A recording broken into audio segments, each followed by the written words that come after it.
I always worked in the creative field. In advertising, I was a graphic designer, art director, creative director, animator, illustrator, whatever.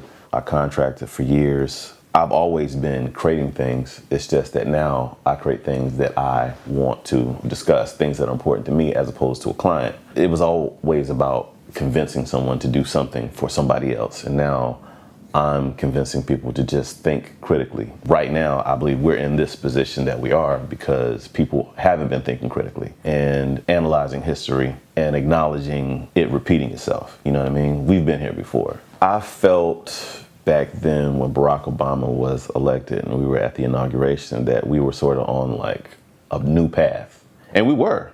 Black people were proud that, white people could move forward. And we were hopeful, thinking people finally are going to put old ways behind us and we're going to move forward in a new direction. Things were looking great.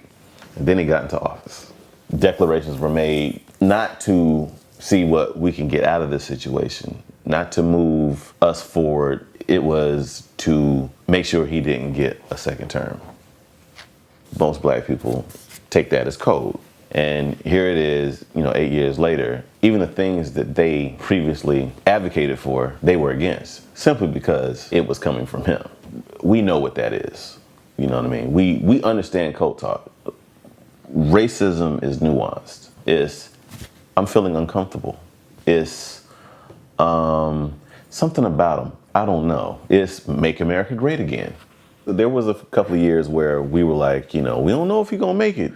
I know we weren't, it wasn't just black people. A lot of people just kind of like, like when he was walking down the street during the inauguration, it was like, yay, yay. I think Barack Obama's biggest impact on my life is how to be cool under pressure, be graceful under fire. I want to get this done. I got to swallow my pride, and take these hits. I think when you're a black person, and really when you're a black person and you're doing anything that is different, you're going to have to fight. I think he'll go back to community organizing. Now that he's had the experience at the top level, he probably realizes that there's more power in people than it is in legislation.